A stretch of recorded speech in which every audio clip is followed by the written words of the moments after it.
G news police శాఖకు సంబంధించి విశిష్ట సేవలు అందించి వృత్తి ధర్మంలో ధైర్య సాహసాలను ప్రదర్శించిన వాళ్ళను సన్మానించాలని రియల్ హీరోస్ కార్యక్రమాన్ని చేపట్టి ఈ కార్యక్రమంలో నాతో పాటు ముఖ్య అతిథులుగా సహచర మంత్రివర్గ సభ్యులు పొన్నం ప్రభాకర్ గారు,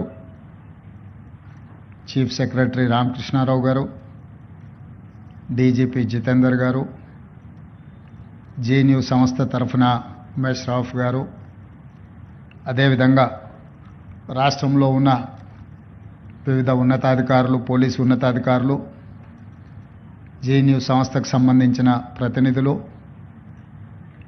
ఈనాడు గౌరవాన్ని దక్కించుకొని అవార్డు గ్రహీతలు, వాళ్ళ కుటుంబ సభ్యులందరికీ కూడా మనస్ఫూర్తిగా తెలంగాణ రాష్ట్ర ప్రభుత్వం తరఫున ధన్యవాదాలు తెలియజేస్తున్నా. ఏ రాష్ట్రమైనా ఏ దేశమైనా అభివృద్ధి చెందాలి అంటే శాంతి భద్రతలు చాలా ముఖ్యం. ఏ దేశంలో శాంతి భద్రతలు ఉంటాయో, ఏ దేశంలో ప్రజలు ప్రశాంతంగా నిద్రపోగలుగుతారో, ఏ ప్రాంతంలో వ్యాపార సంస్థలు తమ సంస్థలలో ఉద్యోగస్తులకు రక్షణ కల్పించబడుతుందో ఆయా ప్రాంతాలు అభివృద్ధి పదం వైపు నడుస్తాయి. ఈనాడు తెలంగాణ రాష్ట్రము దేశానికే ఆదర్శంగా నిలబడి ప్రపంచ స్థాయి పెట్టుబడులను ఆకర్షించగలిగి మేము అధికారం చేపట్టిన 16 నెలల్లో విదేశీ పెట్టుబడులను దాదాపుగా 2,28,000 కోట్ల రూపాయల పెట్టుబడులను తెలంగాణ రాష్ట్రానికి ఆకర్షించగలిగినామంటే తెలంగాణ రాష్ట్రంలో శాంతి భద్రతలు 100% ప్రపంచ స్థాయిలో పోటీపడి అమలు చేస్తున్నాం. కాబట్టి ఈరోజు ప్రపంచ దిగ్గజ కంపెనీలైన అమెజాన్ లాంటి కంపెనీలు 60,000 కోట్ల రూపాయలు మన రాష్ట్రంలో పెట్టుబడులు పెట్టినాయి. ఈరోజు ఐటీ సంస్థలైనా ఫార్మా సంస్థలైనా విదేశాల నుంచి మన రాష్ట్రంలో పెట్టుబడులు పెడుతున్నారు అని అంటే ఈ రాష్ట్రం ప్రశాంతంగా, ఈ రాష్ట్రంలో శాంతి భద్రతలు ఉన్నాయి కాబట్టే ఆయా సంస్థలు మన రాష్ట్రంలో పెట్టుబడులు పెట్టినాయి. మరి ఈరోజు ఈ రాష్ట్రం ప్రశాంతంగా ఉండడానికి కారణం మా పోలీస్ శాఖ అని చెప్పి నేను గర్వంగా చెప్తున్నాను. దేశ సరిహద్దుల్లో దేశ భద్రతను కాపాడే సైనికులు ఏ విధంగా అయితే ఈ దేశాన్ని రక్షిస్తున్నారో, రాష్ట్రంలో ఉండే అంతర్గత శాంతి భద్రతలను తెలంగాణ రాష్ట్ర ప్రభుత్వంలో పనిచేస్తున్న హోంగార్డు నుంచి మొదలు పెడితే డీజీపీ వరకు దాదాపు 90,000 మంది సిబ్బంది 4 కోట్ల తెలంగాణ ప్రజల్ని కంటికి రెప్పలా కాపాడుతున్నారు. పోలీసు ఉద్యోగం అనేది కత్తి మీద సాము లాంటిది. 23 గంటల 59 నిమిషాలు మీరు అప్రమత్తంగా ఉన్నా, 1 నిమిషం కనుమూసి తెరిచేంత నిర్లక్ష్యం వహించినా కూడా జరగరాని అవాంతరాలు ఏదైనా జరిగితే మొత్తం పోలీస్ వ్యవస్థకే చెడ్డ పేరు వచ్చే విధంగా చర్చ జరుగుద్ది. ఎంత మీరు నిబద్ధతతో, ఎంత కష్టంతో పనిచేసినా ఎక్కడో ఒక దగ్గర పోలీసులు విమర్శను ఎదుర్కొంటూనే ఉంటారు. దానికి 1%, 2% మన శాఖలోనూ ఉన్న సిబ్బంది నిర్లక్ష్యమో, అవగాహన లోపం వల్ల జరిగే చర్చలే అప్పుడప్పుడు పోలీసు సిబ్బంది మీద కొంత అనుమానాలను రేకెత్తించడానికి అవకాశం ఉన్నది. కానీ అలాంటి అనుమానాలు, అక్కడక్కడ జరిగే అవమానాలను కూడా దిగమింగుకొని ఉద్యోగ ధర్మంలో విధి నిర్వహణలో పోలీసులు 100% కష్టిస్తున్నారు. కాబట్టే ఈరోజు ప్రశాంతంగా తెలంగాణ రాష్ట్రం ఉన్నది అని చెప్పి నేను రాష్ట్ర ముఖ్యమంత్రిగా హోంశాఖ నా ఆధ్వర్యంలోనే ఉంది ఈరోజు నేను అధికారికంగా చెప్పగలుగుతున్నా. అందుకే ఈరోజు రాష్ట్ర ప్రభుత్వ విధి నిర్వహణలో ఉన్న ఐపీఎస్ అధికారులు ఏదైనా దుర్ఘటన కానీ అనుకోని సంఘటనలో మరణిస్తే వారిని ఆదుకోవడానికి 2 కోట్ల రూపాయలు ఐపీఎస్ అధికారులకు ఏదైనా జరగరాని సంఘటన జరిగితే ఆదుకోవడానికి నేను వచ్చిన తర్వాత 2 కోట్ల రూపాయల కుటుంబానికి ఇవ్వాలి అని ఈరోజు మనం నిర్ణయం తీసుకున్నాం. అడిషనల్ ఎస్పీ డిఎస్పీ స్థాయి అధికారులకు ఏదైనా జరిగితే 1.5 కోటి ఇవ్వాలి అని, అదేవిధంగా మిగతా సిబ్బందికి కూడా మనం ఏ ప్రాణ నష్టం జరిగినా, అనుకోకుండా ఏదైనా అవాంతరాలు జరిగి అంగవైకల్యం వచ్చినా శాశ్వతంగా కుటుంబాలను ఆదుకోవడానికి ఈరోజు తెలంగాణ రాష్ట్ర ప్రభుత్వం ప్రణాళికలను సిద్ధం చేసింది. ఏ సంఘటన జరగకూడదు, అందరూ బాగుండాలనే ఆలోచన, అనుకోకుండా ఏదైనా జరిగినప్పుడు ఆ కుటుంబాలను ఆదుకోవాలి, మానవత్వంతో మానవీయ కోణంలో మనం నిర్ణయాలు తీసుకోవాలని నేను వచ్చిన తర్వాత సమీక్ష చేసి నిర్ణయాలను తీసుకోవడం జరిగింది. ఇదే కాకుండా ఈరోజు విధి నిర్వహణలో అన్ని శాఖలకు సంబంధించిన సిబ్బంది ఉదయం 10 గంటలకు ఆఫీస్కి వస్తే సాయంత్రం 5 గంటలకు 6 గంటలకు 7 గంటల లోపల ఇంటికి చేరుకుంటారు. తమ కుటుంబ సభ్యులను, తల్లిదండ్రులను, భార్య బిడ్డలనే కాదు, తమ పిల్లలు ఎక్కడ చదువుకుంటున్నారో, ఎలాంటి చదువులు నేర్చుకుంటున్నారో, అవసరమైన పాఠశాలల్లో, కాలేజీల్లో వాళ్ళ చదువులకు తల్లిదండ్రులు సమయాన్ని కేటాయించి వాళ్ళ పిల్లలను చదివించుకోవడానికి అవకాశం ఉంది. కానీ పోలీస్ శాఖ, పోలీస్ సిబ్బంది తమ కుటుంబ యోగక్షేమాల మీద, తమ పిల్లల చదువుల మీద దృష్టి పెట్టలేనంత సమయాన్ని ప్రజాసేవలోనే కేటాయిస్తున్నారు. ప్రభుత్వ ఉద్యోగస్తుల్లో 24 గంటలలో 18 గంటలు నిరంతరం పనిచేసే శాఖ ఏదైనా ఉన్నది అని అంటే అది పోలీస్ శాఖనే. అయినా వాళ్ళకి ఇవ్వాల్సినంత గుర్తింపు, రావాల్సినంత గౌరవంలో కొంత లోపం ఉన్నది. వాళ్ళు నిరంతరం పనిచేసిన వాళ్ళ కుటుంబ సభ్యులు, వాళ్ళ పిల్లల చదువుల మీద ప్రత్యేకమైన శ్రద్ధ చూపించడానికి తల్లిదండ్రులకు అవకాశం లేదు.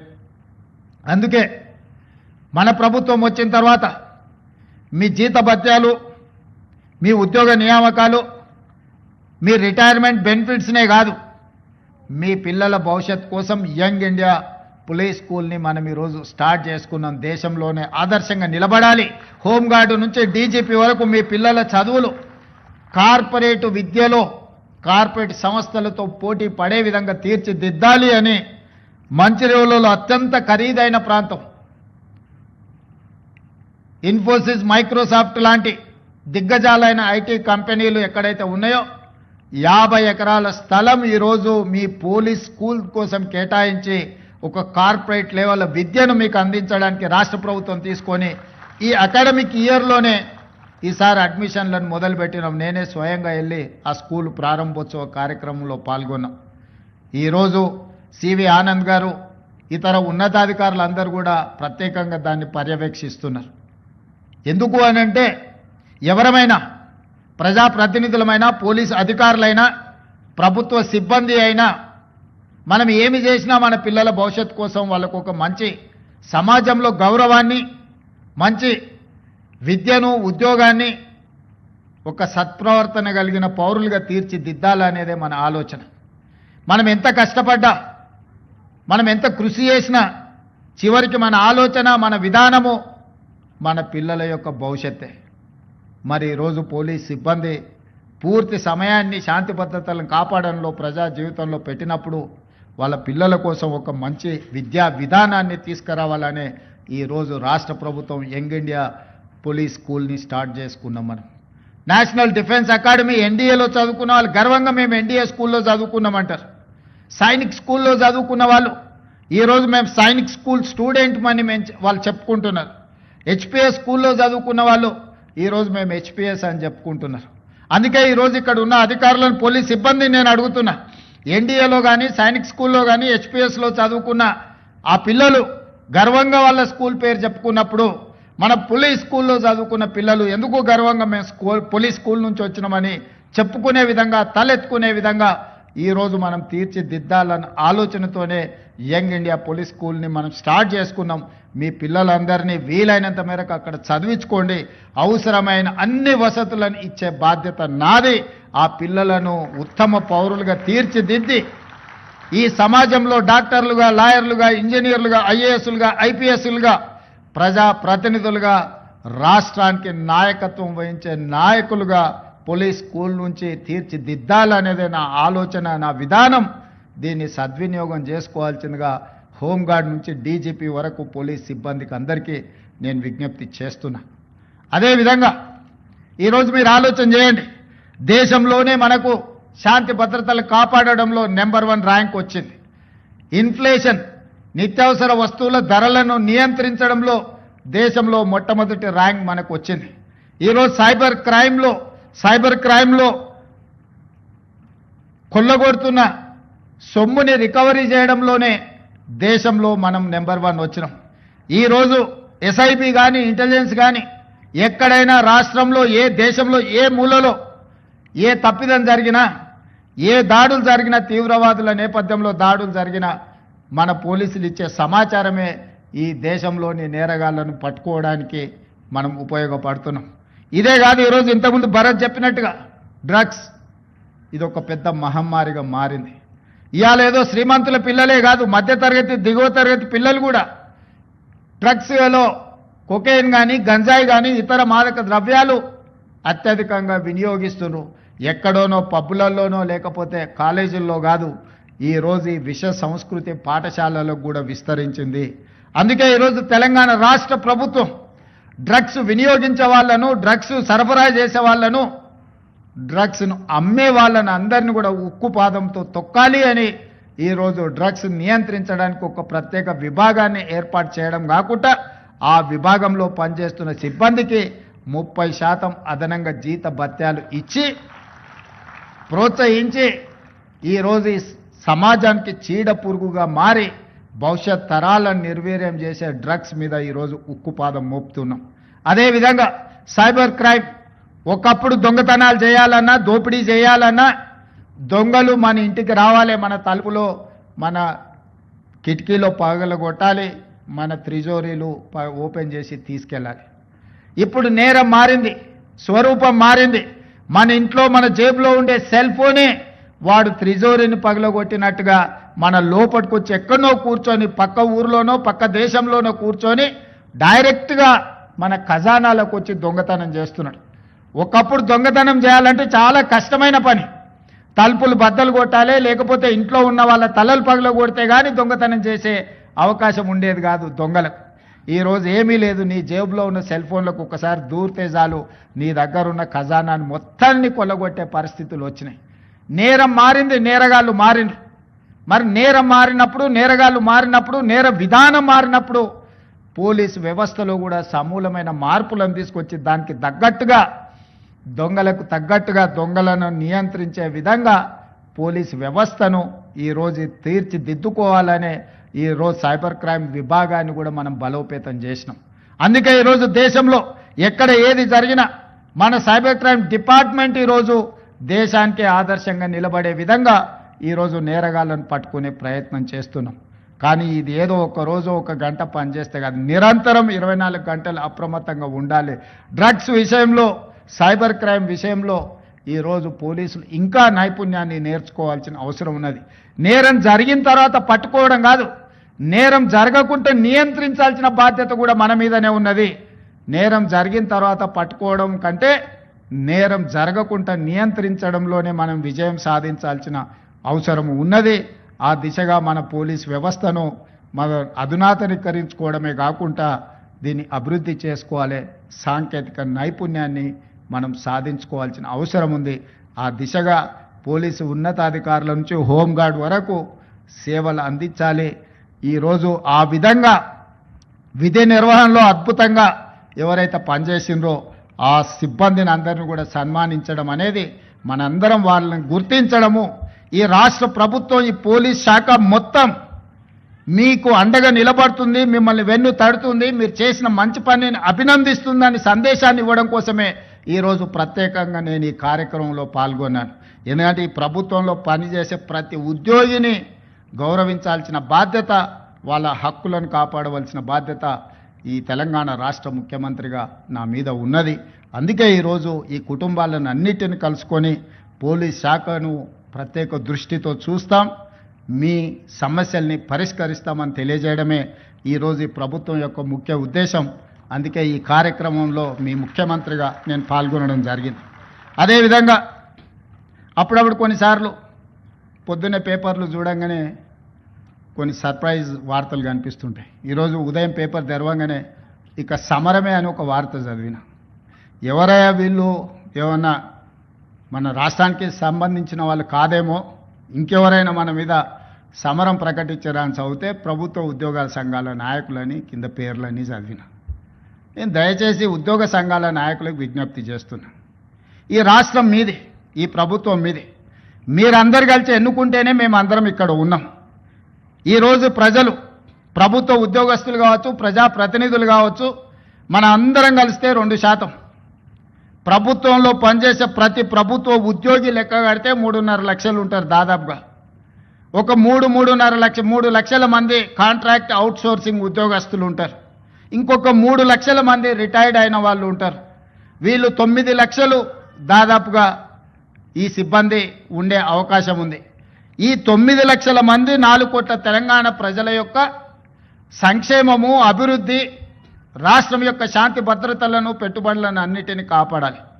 ఈ 3%, 2.5-3% ప్రజాప్రతినిధులు కావచ్చు, ప్రభుత్వ ఉద్యోగులు కావచ్చు, రిటైర్డ్ ఉద్యోగస్తులు కావచ్చు, కాంట్రాక్టు ఉద్యోగులు కావచ్చు, లేకపోతే అవుట్సోర్సింగ్ ఉద్యోగస్తులు కావచ్చు, వీళ్ళందరికీ జీత భత్యాలు ఇచ్చి ప్రభుత్వంలో పనిచేసే వాళ్లకు 35 సంవత్సరాలు, ప్రజాప్రతినిధులకు ప్రతి 5 సంవత్సరాలకు ఒకసారి ప్రభుత్వాలను ఎన్నుకునే విధం ప్రజలు మనకు అవకాశం ఇస్తారు.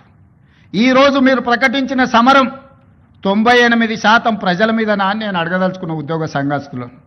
ఇవాళ ప్రతి ఉద్యోగి 10 సంవత్సరాలు తెలంగాణ రాష్ట్రంలో ఏనాడు 1వ తారీఖు నాడు జీతాలు తీసుకోవాలి. ఇక్కడనే మీరున్నారు, మీరు ఒక్కసారి ఆలోచన చేయండి, గుండెల మీద చేయబెట్టుకొని. తెలంగాణ రాష్ట్రం ధనిక రాష్ట్రంగా ఏర్పడి 72,000 కోట్ల రూపాయల అప్పు ఆనాడు, ఇప్పుడే నేను రామకృష్ణారావు గారిని అడిగిన, దాదాపుగా 9 సంవత్సరాల నుంచి ఫైనాన్స్ సెక్రటరీగా వారే పనిచేస్తున్నారు.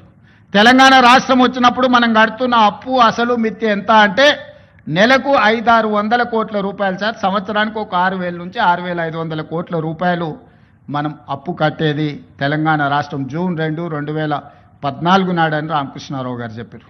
ఇప్పుడు నేను అడిగిన ఇప్పుడెంత కడుతున్నామని అంటే 16 నెలలు, డిసెంబర్ 7, 2023 నుంచి మార్చి 31, 2025 నాటికి 1,52,000 కోట్ల రూపాయల అప్పులు అసలు మిత్తి కట్టినాం సార్. మనం తెచ్చిన అప్పు 1,58,000 కోట్లు. 1,58,000 కోట్లు 16 నెలల్లో మనం అప్పు తెస్తే పోయినైనా చేసిన అప్పుకు అసలుకు మిత్తికి కలిపి 1,52,000 కోట్ల రూపాయలు మనం కట్టినాం సార్. తెచ్చిన ఏ ఒక్క రూపాయి కూడా ప్రజా సంక్షేమానికో, ప్రభుత్వ ఉద్యోగస్తుల కోసం మేము ఆడలేదు.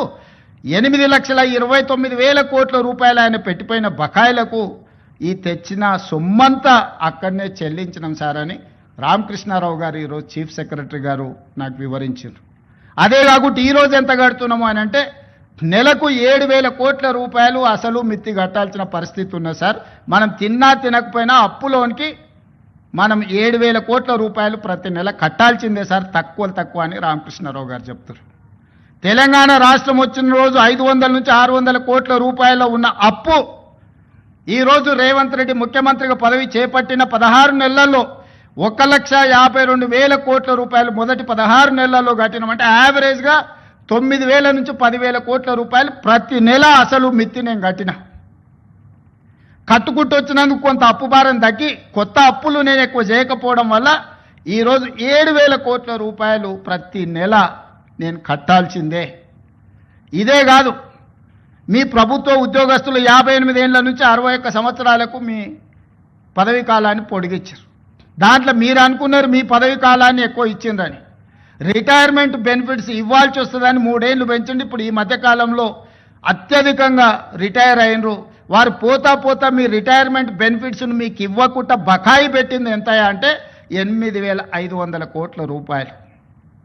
ఈరోజు నెల మీకు జీతాలు ఇవ్వడం ఒక ఎత్తు అయితే రిటైర్డ్ ఉద్యోగస్తులకు 3 లక్షల మందికి పెన్షన్లు ఇవ్వడం రెండో ఎత్తు అయితే రిటైర్డ్ అయిపోయిన ఉద్యోగస్తులకు వాళ్ళ రిటైర్మెంట్ బెనిఫిట్స్ ఏవైతే ఉన్నాయో ప్రావిడెంట్ ఫండ్ కావచ్చు, ఇతర బెనిఫిట్స్ మీరు దాచుకున్న సొమ్మది ప్రభుత్వం కొంత కలిపి మీకు ఇవ్వాలి. దాదాపుగా 9,000 కోట్ల రూపాయలు బకాయిలు పెట్టిపోయింది. ఇవాళ రిటైర్డ్ ఉద్యోగస్తులు ధర్నా చేస్తున్నారు. లేకపోతే మా బెనిఫిట్స్ వస్తలేవని అంటున్నారని కొంతమంది ఏదైతే కొన్ని రాజకీయ పార్టీలు ఆరోపణ చేస్తున్నాయో అవన్నీ మీరు మాకు వారసత్వంగా ఇచ్చిపోయిన మొండి బకాయిలు. ఇవాళ వాటిని ఒక పక్కన క్రోడీకరిస్తూ క్రమబద్ధీకరిస్తూ ఈరోజు గతంలో ఉన్న సంక్షేమ పథకాలు ఏవైతున్నాయో పెన్షన్లు ఆపలేదు, రైతు భరోసా ఆపలేదు, షాదీ ముబారక్ ఆపలేదు, కళ్యాణ లక్ష్మి ఆపలేదు. ఇట్లా చెప్పుకుంటూ వెళ్తే గత ప్రభుత్వం ఇచ్చి సంక్షేమ పథకాలు ఏవైతే కొనసాగించిందో రైతుకి 24 గంటలు ఉచిత విద్యుత్ ఆపలేదు. అదనంగా నేను ఆడబిడ్డలకు ఆర్టీసీలో ఉచిత ప్రయాణం ఇచ్చిన, రైతులకు బోనస్ 500 రూపాయలు పంటకి ఇచ్చిన, 500 రూపాయలకే ఈరోజు నేను సిలిండర్ ఇస్తున్నా, ఫీజు రియంబర్స్మెంట్ ఫీజులు చెల్లించే ప్రయత్నం చేస్తున్నా. ఈరోజు ఇట్లా చెప్పుకుంటూ వెళ్తే ప్రతి 21,000 కోట్ల రూపాయలు సరిగ్గా 6 నెలలు తిరిగే లోపల 15 ఆగస్టు లోపల 25,55,364 మంది రైతులకు 20,617 కోట్ల రూపాయల రైతు రుణమాఫీ చేసి 2 లక్షల రూపాయల వరకు రైతు అప్పు ఉన్న అందరికీ అప్పు నుంచి విముక్తి కలిగించిన. ఆయన పెండింగ్ పెట్టిపోయిన రైతు బంధు 7,625 కోట్ల రూపాయలు వచ్చిన మొదటి 3 నెలల్లోనే నేను చెల్లించిన. అంటే ఈ 15-16 నెలల కేవలం రైతులకే 30,000 కోట్ల రూపాయల నగదు వాళ్ళ ఖాతాలకు బదిలీ చేసిన. ఉచిత కరెంట్ ఆపలేదు. ఇవాళ పేదోళ్ళ ఇండ్లకు 200 యూనిట్లు ఉచితంగా నేను కరెంట్ ఇస్తున్నా. మా ఆడబిడ్డలకు 500 రూపాయలకు సిలిండర్ ఇస్తున్నాం. మా ఆడబిడ్డలకు ఆర్టీసీలో ఉచితంగా బస్సు ప్రయాణం, అమ్మగారింటికి వెళ్ళాలన్నా అమ్మవారిని దర్శించుకోవాలన్నా ఈరోజు ఆర్టీసీకి 5,000 కోట్ల రూపాయలు కట్టి నష్టాలలో ఉన్న ఆర్టీసీని ఈరోజు లాభాల బాటలో నడిపించే ప్రయత్నం చేస్తున్నాం. వెళ్తూ రైతులకు ఉచిత కరెంట్ ఇచ్చినా అన్నాడు. విద్యుత్ శాఖకు దాదాపుగా ఈ ఉచిత కరెంటు పేరు మీద 1,000 కోట్ల రూపాయలు బకాయిలు పెట్టిపోయాడు. ఈ విద్యుత్ శాఖ కోసం సింగరేణిలో బొగ్గు కొన్నాడు. సింగరేణి వాళ్ళకు 1,000 కోట్ల రూపాయలు బాకీ పెట్టాడు. ప్రాజెక్టులు కట్టినా అన్నాడు. కాంట్రాక్టర్ల బిల్లులు 50,000 కోట్ల రూపాయలు బకాయి పెట్టిపోయాడు. ఇట్లా ఏడ కనిపిస్తే అక్కడ, ఎక్కడ దొరికితే అక్కడ, ఎంత మిత్తికి వస్తే అంత మిత్తికి ప్రభుత్వం ఇరిగేషన్ ప్రాజెక్టులు కడితే 4-5% మిత్తికి లోన్లు దొరుకుతాయి. 11% అప్పులు తీసుకొచ్చిండ. సొంతం కోసం చేస్తుండేనా? ఇవాళ 11%తోనే అప్పులు తేవడం అంటే ఇంతకంటే దుర్మార్గం ఎక్కడుండదు. మీ పోలీస్ స్టేషన్లలో వస్తాయి. పెద్ద పెద్ద కుటుంబాల పిల్లలు వ్యసనాలకు బానిసలై ఊరి మీద పడి అప్పులు చేసి ఆస్తులన్నీ అమ్మేస్తుంటారు. అట్లనే ఔటర్ రింగ్ రోడ్ అమ్మేసారు. ఆ ఏళ్ళ కష్టపడి కట్టిన 160 కిలోమీటర్ల ఔటర్ రింగ్ రోడ్డు 7,500 కోట్ల రూపాయలకి అమ్ముకొని పోయింది. గచ్చిబౌలి, మాదాపూర్, కొండాపూర్లో ఉన్న భూములన్నీ అమ్మేసాడు. ఒకప్పుడు గ్రామాలలో శ్రీమంతులు ఉంటే వాళ్ళ పిల్లలు సరైన ప్రయోజకులు కాకపోతే ఎట్లా ఏ విధంగా అయితే ఆస్తులన్నీ అమ్ముకొని ఖర్చు పెడతారో అట్లనే తెలంగాణ రాష్ట్రంలో కూడా 10 సంవత్సరాల పరిపాలన జరిగింది. నేను వచ్చిన తర్వాత ఒక గుంట భూమి కూడా ఈ రోజు వరకు అమ్మలే. ఇవాళ నేను చేసిన అప్పు మొత్తం పాత అప్పులు కట్టనికనే చేసిన. ఇప్పుడే కాదు, భవిష్యత్తులో కూడా ప్రతి నెల 10,000 కోట్ల రూపాయలు అప్పు చేస్తే 9,000 కోట్ల రూపాయల పైన ఆ పాత అప్పులకు అసలుకు మిత్తికే కట్టాలి అంటూ నువ్వు 5-6 లక్షల కోట్ల అప్పు చేసినట్టే ఉన్నావని. అసెంబ్లీలో అన్నాడు 1,52,000 కోట్ల రూపాయలు అప్పు చేసినావు నువ్వు అని. నేను లేచి లెక్క సరిదిద్దాను. 1,52,000 కోట్లు కాదు స్వామి, 1,58,000 కోట్లు అప్పు చేసిన. 1,52,000 కోట్లు నువ్వు చేసిన అప్పులకు తప్పులకు పాయమాలు కట్టినా అని చెప్పిన. మీరందరూ మా కుటుంబ సభ్యులు. ప్రభుత్వం అంటే నేను ఒక్కనే కాదు, మనందరం కలిస్తేనే ప్రభుత్వం. మనం పాలకులం కాదు, మనం సేవకులం. మీకొక రెస్పాన్సిబిలిటీ ఉంది, నాకు ఇంకొక రెస్పాన్సిబిలిటీ ఉంది. Different designation. హోంగార్డ్కి ఎట్లా బాధ్యత ఉందో, కానిస్టేబుల్కి ఎట్లుందో, హెడ్ కానిస్టేబుల్కి ఎట్లుందో, ఎస్ఐకి ఎట్లుందో, సిఐకి ఎట్లుందో, డిఎస్పీకి ఎట్లుందో, ఎస్పీకి ఎట్లుందో, అప్ టు డీజీ ర్యాంక్ వరకు ఎట్లుందో, ఎలక్టెడ్ రిప్రజెంటేటివ్ పొలిటికల్ ఎగ్జిక్యూటివ్గా మాకు ఇంకొక బాధ్యత ఉంది. కానీ మనందరం కలిస్తేనే పంచాయతీరాజ్, రెవెన్యూ, R&B అన్ని శాఖలు కలిస్తే, పోలీస్ శాఖ కలిస్తేనే ప్రభుత్వం. మరి మీరందరూ ప్రభుత్వంలో భాగస్వాములు, ప్రజలకు జవాబుదారీగా ఉండాల్సిన వాళ్ళు, ప్రజల కష్టాలు ఉన్నప్పుడు ప్రజలను ఆదుకోవాల్సిన వాళ్ళు, ప్రభుత్వం ఆర్థిక ఇబ్బందులు ఉన్నప్పుడు సహకరించాల్సిన ఉద్యోగ సంఘాల నాయకులు ఈరోజు సమరం ప్రకటిస్తారు. ఎవరి మీద సమరం చేస్తారు? ఎవరిని మీరు ఈరోజు ఎవరిని నిందించదలుచుకున్నారు? ఎవరిని కొట్టదలుచుకున్నారు? ఎవరి మీద మీరు యుద్ధం ప్రకటిస్తున్నారని నేను సంఘాల నాయకులను అడగదలుచుకున్నా. మీకు బాధ్యత లేదా? 35 సంవత్సరాలు ప్రజలు మన జీత భత్యాలు ఇచ్చి రిటైర్ అయిపోయిన తర్వాత మనకు పెన్షన్ కూడా ఇచ్చి మన కుటుంబాలను ఆదుకుంటున్న 98% ప్రజల యొక్క పెన్షన్లు కానీ, రైతు రుణమాఫీ కానీ, రైతు భరోసా కానీ, ఉచిత కరెంటు కానీ, షాదీ ముబారక్ కానీ, కళ్యాణ లక్ష్మి కానీ, ఆర్టీసీలో ఆడబిడ్డలకు ఉచిత ప్రయాణం కానీ, ఇవన్నీ చేయాల్సిన బాధ్యత ప్రభుత్వ ఉద్యోగ సంఘాల నాయకుల మీద లేదా? ప్రజాప్రతినిధుల మీద మాత్రమే ఉన్నదా? మాకే కాదు, మీకు కూడా వాళ్ళే జీతభత్యాలు ఇస్తున్నారు. మీకు ఉద్యోగాలు ఇచ్చింది కూడా ఈ ప్రజలే కదా. మీకు ఉద్యోగాలు ఇచ్చిన వాళ్ళే మాకు ఉద్యోగాలు ఇచ్చారు. మనందరం కలిస్తేనే ప్రభుత్వం. దయచేసి ఉద్యోగ సంఘాల మిత్రులకు, నాయకులకు నేను విజ్ఞప్తి చేస్తున్నా, ఇది ప్రజాప్రభుత్వం, ప్రజల కోసం పనిచేస్తున్న ప్రభుత్వం. ఏదైనా విషయం ఉంటే చర్చించండి, మాట్లాడుకుందాం.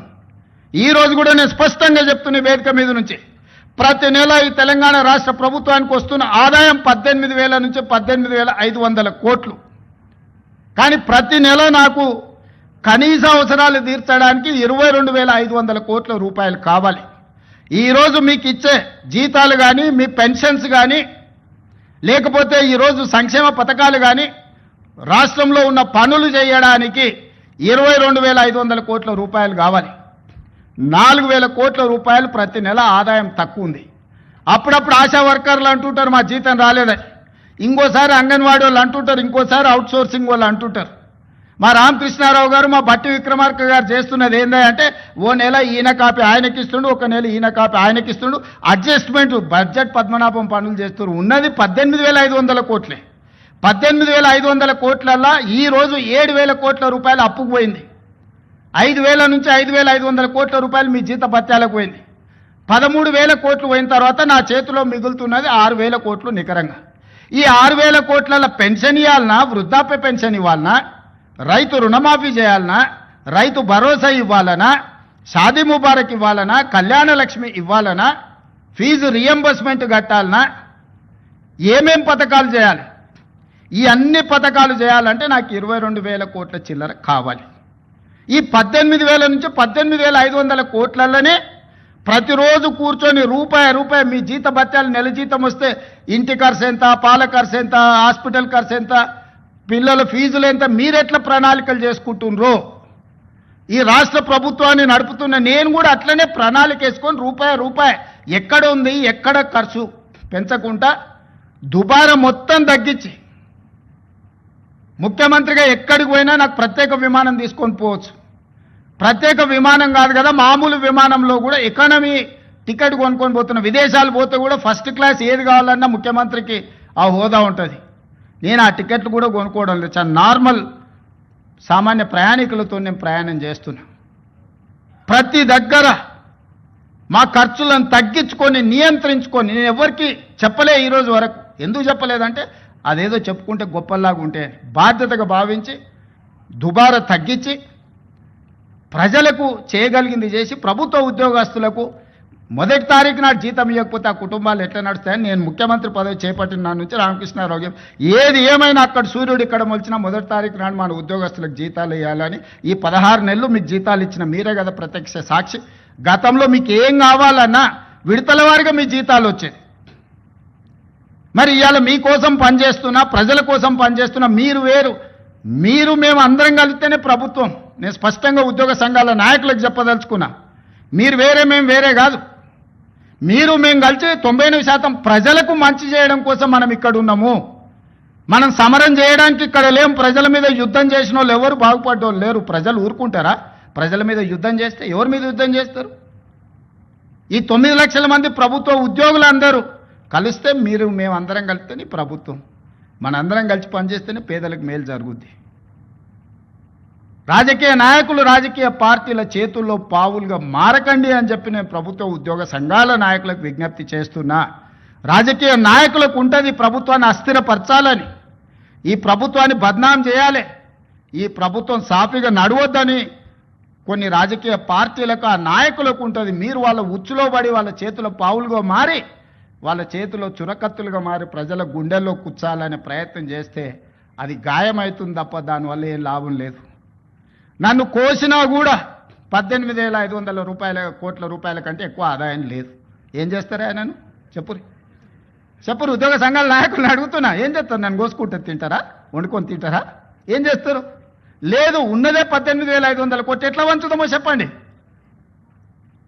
ఏది ఆపమంటారో చెప్పండి. వృద్ధాప్య పెన్షన్లు ఆపమంటారా? ఉచిత కరెంట్ ఆపమంటారా? షాదీ ముబారక్ ఆపమంటారా? ఏ ఆపమంటారో చెప్పండి. ఏది ఆపుతారో ప్రజలకు చెప్పండి. అయ్యా మీది ఆపేసి మేము బోనసులు తీసుకుంటాం, మేము జీతాలు పెంచుకుంటాం, మేము అన్ని మేము దినంగా మిగిలితేనే మీకు ఇస్తామని రైతు ప్రజలకు చెప్తా అంటే చెప్పండి. బహిరంగ సభ ఏర్పాటు చేద్దాం, 10 లక్షల మందిని తెస్తా. ఉద్యోగ సంఘాల నాయకులు మాట్లాడండి, మేము ఈ చిట్టి ఇచ్చిన ముఖ్యమంత్రికి దీని ప్రకారం పరిపాలన జరుగుతుంది అనేది ఇదొక మార్గం. లేదంటే 100 రూపాయలు ఉన్న పెట్రోల్ 200 చేద్దామా చెప్పురి. 30 రూపాయలకి ఇచ్చే బియ్యాన్ని 60 రూపాయలు చేద్దామా చెప్పురి. పప్పు, ఉప్పు, చింతపండు, బెల్లం ధరలు 2 చేద్దామా చెప్పురి. ఏది పెంచుదామో చెప్పుండ్రి. ఎక్కడ ధరలు పెంచుదామో చెప్పుండ్రి. ధరలు పెంచకుండా, ఉన్న పథకాలను ఆపకుండా కొత్త కోరికలు నెరవేరవు. కొత్త కోరికలు కోరుకొని మనము నిరసనలో, ధర్నాలో, దీక్షలో, బందో చేస్తే ఉన్న వ్యవస్థ కూడా కుప్పగూలుతుంది. ఉన్నది కుప్పగూల్చుకుంటే ఇంకా మళ్ళీ తిరిగి తేరుకోవడానికి కూడా ఇంకేం లేదు. ఇంకో దివాలా రాష్ట్రంగా మనం మారుతాము. ఇవాళ మీరు సమరాలు చేస్తే శాంతి భద్రతలు దెబ్బతింటే పెట్టుబడులు ఆగిపోతాయి. పెట్టుబడులు ఆగిపోతే నిరుద్యోగ యువకులకు ఉద్యోగ అవకాశాలు దొరకవు. విద్యా వ్యవస్థ, విద్యా సంవత్సరం వృధా అయిపోద్ది ప్రభుత్వ ఉద్యోగస్తులు సహకరించకపోతే. నేను ఒక్కరిని ఏం చేయగలను? రామకృష్ణారావు లేకపోతే డీజీపీ ఏం చేయగలరు? మేము మిమ్మల్ని కొట్టం, తిట్టం, ఉన్నది ప్రజలకు వివరిస్తాం. మిత్రులారా, ఉద్యోగ సంఘాల నాయకులనే విజ్ఞప్తి చేస్తున్నా. నాకేమున్నది? నేను ₹1 ఇంటికి తీసుకుపోను. నేను మిగతాలా కాదు, నాకేం అవసరం లేదు. నల్లమల అడవుల నుంచి ఒక చిన్న గ్రామం నుంచి ఈ రాష్ట్రానికి, తెలంగాణ రాష్ట్రానికి ముఖ్యమంత్రి అయినా ఇది ప్రజలు ఇచ్చిన గొప్ప గౌరవం. బతుకున్నంత కాలం ఈ గౌరవం నిలబెట్టడం కోసమే నేను పనిచేస్తా. నాకు వేరే కోరికలు లేవు, వేరే ఆలోచన లేదు, వేరే ఆదాయం అక్కర్లేదు. కానీ బాధ్యతగా వ్యవహరించాల్సిన మనం బాధ్యత మార్చి వ్యవహరిస్తామని అంటే అది తెలంగాణ సమాజానికి తీరని నష్టం జరుగుద్ది. రాష్ట్రం ఆర్థికంగా బాగలేదు, అప్పు పుడతలేదు, అనా పైసా ఎవడు ఇస్తలేడు. ఎవరినైనా కలవడానికి పోతే బ్యాంకర్లు దొంగలను చూసినట్టు చూస్తున్నారు తెలంగాణ రాష్ట్ర ప్రతినిధులను. ఎవడు ఢిల్లీకి పోతే అపాయింట్మెంట్ కూడా ఇస్తలేడు, వీడు వస్తే చెప్పులు కూడా ఎత్తుకుపోతాడేమో అన్నట్టుగా ఆ పరిస్థితి ఉంది దేశం ముందల. అప్పు పుడితే నేను కూడా ఏదో ఒకటి చేసి తెచ్చిచ్చేటను, అప్పు పుట్టట్లేదు. ఎవడు బజార్లో నమ్మడం లేదు. స్వీయ నియంత్రణనే దీనికి పరిష్కారము. ఉన్నంతలో గౌరవంగా సంసారాన్ని నడిపితే బజార్లో ఎవడైనా నమ్ముతాడు. వీధికెక్కి రచ్చ చేసుకుంటే, కుటుంబం పరువు బజార్లో పడేసుకుంటే ఎట్లుంటుందో, ఉద్యోగ సంఘ నాయకులారా, రాష్ట్ర ప్రభుత్వం అనేది మన కుటుంబము. ఈ పరువును బజార్లో మీరు పడేస్తాము అని అంటే కుటుంబ పెద్దగా వద్దు అని నేను విజ్ఞప్తి చేస్తున్నా. దయచేసి విషయాన్ని అర్థం చేసుకోండి. లెక్కలు కావాలంటే మా ఆర్థిక మంత్రికి చెప్తా, లేకపోతే మా చీఫ్ సెక్రటరీకి చెప్తా, వచ్చి కూర్చోండి. అనా పైసతో సహా మీరే లెక్క కట్టండి. నేను చెప్తున్న దానికంటే ₹1 ఆదాయం ఎక్కువన్నా మీకే పంచిపెడతా.